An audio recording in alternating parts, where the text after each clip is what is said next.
C'est ici que se crée le futur, c'est-à-dire que chacun a une certaine image de l'avenir, et tout ce que nous faisons d'une manière ou d'une autre y correspond. Autrement dit, c'est déjà la manifestation de nos désirs dans la réalité.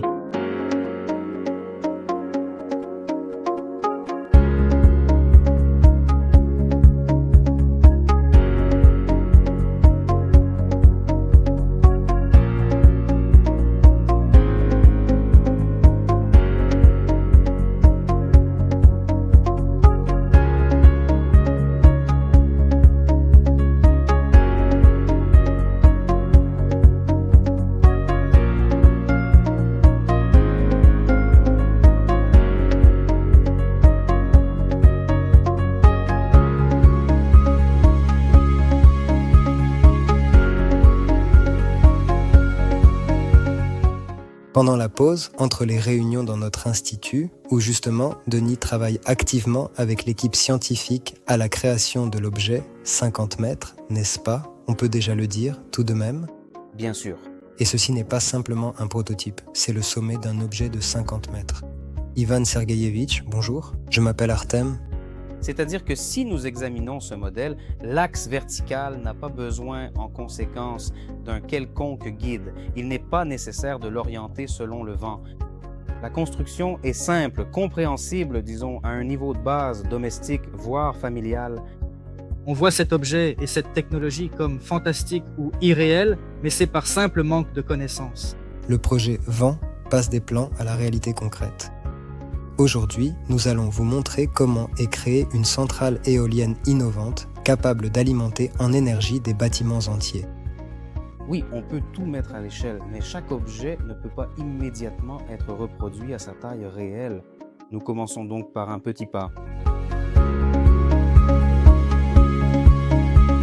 Il existe un projet appelé Mars de l'Oural, pour ainsi dire, c'est une ancienne carrière. On y extrayait de l'argile, On mise sur l'argile. une base sportive. Imaginez que vous vous tenez sur Mars tout en étant en Russie, près d'Ekaterinbourg. Ce n'est pas de la science-fiction, c'est le Mars de l'Oural. Notre projet, un glamping observatoire où chacun peut se sentir explorateur de l'espace. Moi, Maxime, en tant que responsable des relations publiques, je vis ce projet.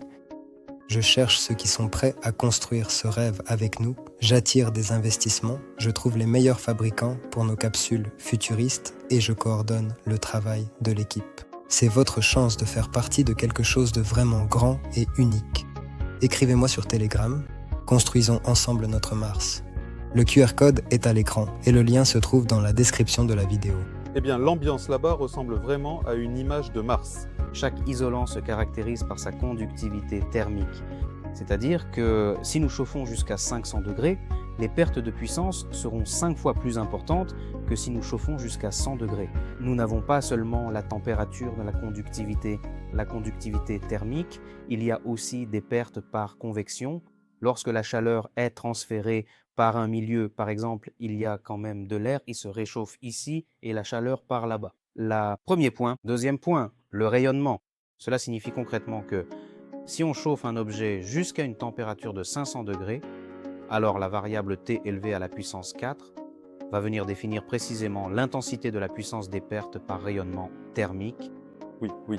En conséquence, si on chauffe plusieurs fois plus, la puissance des pertes par rayonnement augmente à la puissance 4. Donc chauffer beaucoup n'est pas avantageux. Justement, si l'on parle globalement des systèmes de chauffage, la tendance mondiale est aux fluides caloporteurs à basse température. En Norvège, d'ailleurs, le prix du gaz est le plus élevé. Il me semble qu'il atteint 1 dollar par mètre cube. La Norvège, elle, se trouve dans une zone de vent fort, si je me souviens bien. Le coût y est assez élevé. Donc là-bas, peut-être qu'on pourrait même utiliser cela si le vent y est suffisamment stable. Mais pour que cette énorme structure fonctionne efficacement, il faut non seulement des pales puissantes, mais aussi une électronique intelligente. La logique doit être complexe et, en conséquence, tout cela ne doit en aucun cas être contrôlé par un humain, mais par des algorithmes implémentés dans le matériel. Nous nous trouvons sur le territoire du laboratoire de réingénierie des dispositifs électroniques des installations du complexe énergétique et pétrolier. Le responsable est Alexandre Vassilievitch Grigoriev. Ici, justement dans ce laboratoire, les jeunes créent des dispositifs électroniques. Ils peuvent soit reproduire un appareil avec des fonctionnalités connues, mais actuellement indisponibles en Russie par exemple, soit améliorer les fonctions d'un appareil déjà existant, soit en créer un entièrement nouveau. D'ailleurs, le cycle complet de développement va d'un simple schéma logique, fonctionnel, de ce que l'appareil doit faire, jusqu'à la réalisation, en principe, déjà sur une carte dont la topologie a également été conçue par les jeunes eux-mêmes. Ici, nous avons l'assemblage de certains éléments. Par exemple, voici 3 pales déjà prêtes à être assemblées dans une turbine. Ces pales peuvent être réglées. C'est-à-dire qu'ici, nous avons un écrou de réglage. Sur cette pale, on peut les écarter et les rendre plates. C'est donc justement le cas où nous avons besoin d'une construction que nous pouvons modifier de différentes manières.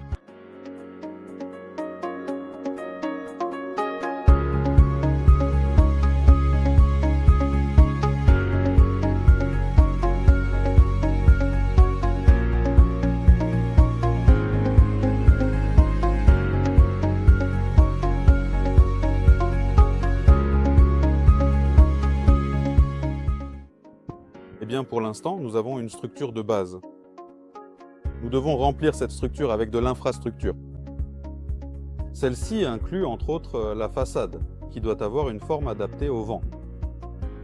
De plus, bien sûr, elle déterminera aussi l'apparence extérieure de cet objet. Ainsi, la mission de cette façade est d'être durable et fiable. La participation des jeunes au projet signifie que même les jeunes étudiants de l'université technique y voient un avenir. Ils comprennent ce qu'ils construisent. Ainsi, grâce à ce résultat, ils peuvent à la fois apprendre à faire de nouvelles choses et avoir un résultat concret de leur travail, tout en sachant que cela sera utilisé à l'avenir. Oui, et en fait, ce sont les premiers jeunes spécialistes qui par la suite mettront en œuvre de tels projets à travers le pays. Oui, tout à fait. Sachez que la commande concernant l'ensemble des structures métalliques a déjà été transmise et validée auprès de nos différents ateliers de production interne, c'est-à-dire que s'ils nous garantissent la livraison dans quelques semaines. Bref, le processus est lancé. Oui, le processus est lancé. Très bientôt, nous verrons la première turbine. Le projet vent, ce n'est pas seulement l'énergie du vent, c'est l'énergie des personnes qui créent les technologies de demain dès aujourd'hui. Rejoignez le projet et suivez nos actualités.